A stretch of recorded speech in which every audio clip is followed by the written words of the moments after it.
Hi అండి, నేను మీ కార్తీక్ని. నన్ను మీరు ఇలా చూడంగానే నేను ఈరోజు దేని గురించి చెప్పబోతున్నానో మీకు ఆల్రెడీ అర్థమైపోయి ఉంటుంది. అదేనండి ఉత్తరం.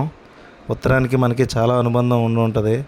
90 కిడ్స్ అంతకన్నా ముందు పుట్టేవాళ్ళు మెయిన్ ఏంటంటే హాస్టల్స్లో ఉండే వాళ్ళకి ఉత్తరం అంటే ఏంటి గొప్పతనం తెలిసే ఉంటుంది. అదేవిధంగా అప్పట్లో డిఫెన్స్లో వర్క్ చేసేవారు కదా, ఆర్మీ, నేవీ, ఎయిర్ ఫోర్స్లో వాళ్ళ ఇంటికి ఉత్తరాల ద్వారానే ఏదైనా సమాచారం పంపించేవారు. ఫోన్ కాల్స్ అప్పుడు తక్కువ ఉండేవి. ఇక్కడ చూసారండి, మా పెద్దమ్మాయి హైబుజ్జి తల్లి ఉత్తరం అడిగింది. ఏదో పిచ్చి గీతలు గీస్తుంది అనుకుంటే వాళ్ళ ఫ్రెండ్స్కి లెటర్ రాసేస్తుందండి చక్కగా. హాయ్ మంజుల, నువ్వు ఎలా హౌ ఆర్ యూ, నేను హయాతిని. ఇంకా వాళ్ళ ఫ్రెండ్స్కి సుదీక్షకి, ఆశ్రిత, శంషిక, నిత్య, మోక్షిత, మోనిత వాళ్ళందరికీ కూడా లెటర్ రాసేస్తుందండి. లెటర్ రాయడంతో పాటు బొమ్మలు కూడా వేస్తుందండి. చూడండి ఎంత బాగా బొమ్మలు గీస్తుందో. ఆ బొమ్మలు గీసి ఆ పెయింటింగ్లు వేసి వాళ్ళందరికీ పంపిస్తుంది అనమాట. అడ్రస్ నేను రాశాను, తనకు తెలియదు కదా అడ్రస్. ఇంకా దీంతోపాటు మా నాన్నగారు అంటే వాళ్ళ తాతయ్యకి కూడా లెటర్ రాసింది. ఆల్రెడీ ఇది నేను పోస్ట్ చేసేసాను. ఇది మా నాన్నగారికి కూడా ఆల్రెడీ రీచ్ అయిపోయింది.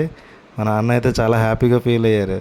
హయాతి ఏంటి ఎంత బాగా రాసింది, ఆ మొక్క బొమ్మలు గట్ట చాలా బాగా వేసిందని. అదేవిధంగా వాళ్ళ చెల్లికి కూడా, వాళ్ళ చెల్లి వైజాగ్లో ఉంటుంది, వాళ్ళ చెల్లికి కూడా లెటర్ రాసింది. వాళ్ళ ఫ్రెండ్స్ అందరికి కూడా లెటర్లు రాస్తుంది. మనం కూడా చిన్నప్పుడు ఈ ఫీల్ని చాలా ఎంజాయ్ చేసేవాళ్ళం.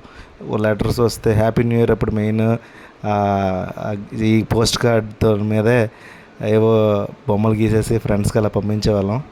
అది మళ్ళీ నా పిల్లలకి ఒకసారి నేను గుర్తు చేయాలని ఇలా నేను వేస్తే బాగుంటుందని తనకి కార్డ్స్ ఇస్తే ఇలా చెప్పినాను ఎలా రాయాలి అంతా అంటే చెప్పాను అనమాట.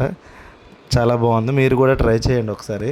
పోస్ట్ కార్డులు పోస్ట్ ఆఫీస్కి వెళ్తే దొరుకుతాయి, అక్కడ తీసుకొని మీ పిల్లలకి ఇలా అలవాటు చేయండి.